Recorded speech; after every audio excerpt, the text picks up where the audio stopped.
Hey, what's up? Hey. All right, questions? Well, what was the mindset just over the bye week for you guys? To focus on ourselves, to focus on our techniques, and get back to the fundamentals was the biggest thing in this bye week. Because, that last game, that's what got us beat. So we just focus on our technique and our fundamentals. You guys did win a lot of ones versus ones. Does Mills look ready for more carries? You, Diedrich?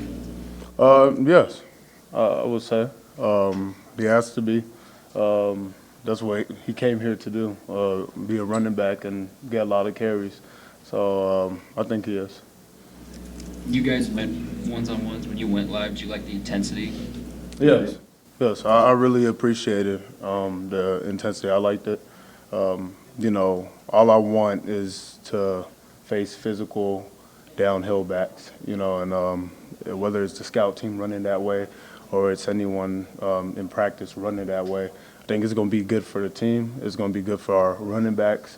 It's going to be good for our linemen, knowing, the running back's going to make one cut go upfield, and it's going to be good for our linebackers, our DBs, tackling that kind of run style in practice. I know the Minnesota game might be old news to you by now, but using that experience to get better from it, when you looked at it with the run fits and stuff, Scott mentioned in the tape some of the run fits were off the second and third level. What would you see when you kind of watched it back and what? I think sometimes people just was thinking too much and trying to be too smart, sometimes you just got, just going into the B gap, you play your gap and the other person plays his gap, and y'all collide. It's that simple sometimes. But I guess sometimes people was thinking run pass or stuff like that, and that's good. It's good that we try and take that next step and try to be, extremely smart team. But in the end of the day, defense is just read and react, and that's what we should have done that game.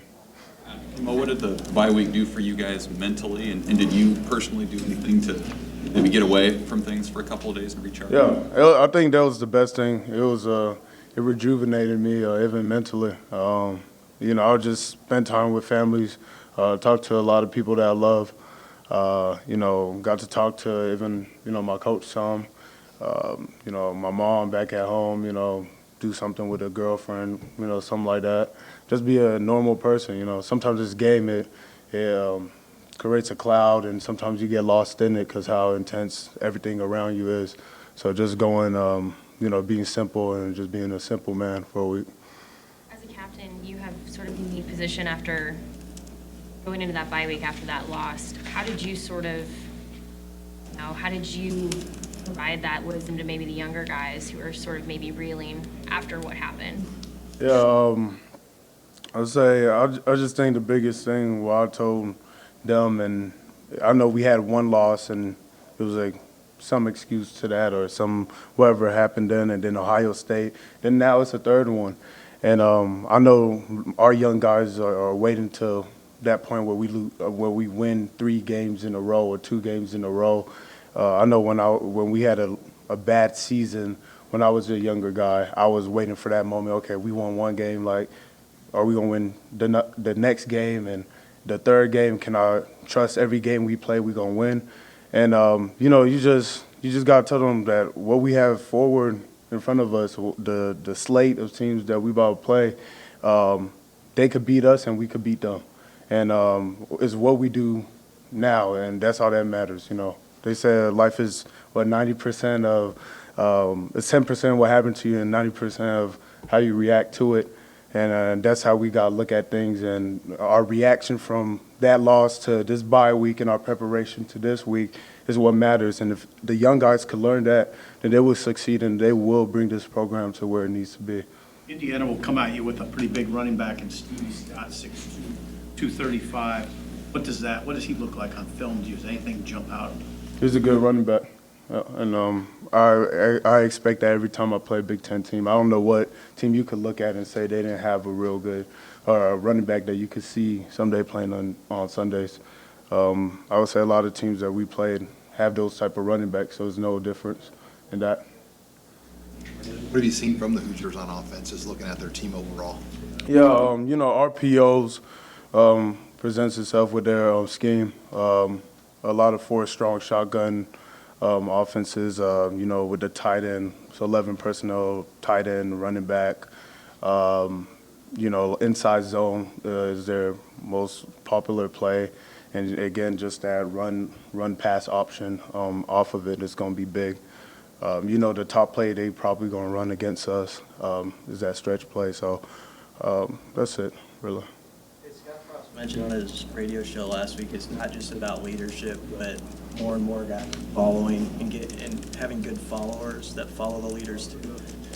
Are you seeing that at the level you want in the locker room and kind of what he's talking about? Or I think when coach says that, it's not only when everything is calm, it's when everything is intense. When everything is around you is not working. Can those leaders lead, and do you have players that inspire to follow those leaders? You know, do they want to do it? And that's what he's talking about. It's not anyone could say they're a great follower and they follow everything when things are right and things are calm, but when it's a situation like Minnesota and we're down by 14, are you going to rise to the occasion? Are you going to say, hey, you know, Mo is saying this, and this is what we're going to do, you know? And that's what it takes, having that entire team not only lead but follow in the leader's footsteps. But, you know, I'm not going to say nothing about that because I think people on the team know that, okay, if they didn't rise to the occasion that game, they need to rise next time. I think one thing that my teammates do a good job of doing is looking in the mirror and pointing the finger at themselves first and then looking at what the team is doing. So that's the biggest thing right there. Hi, this is Jason Jorgensen, Sports Director at KRVN. Thanks for watching our YouTube video. To keep up to date with everything we have going on with our sports coverage, you can find that, and we'd love to have you subscribe to our channel. Just hit the little red button in the right corner.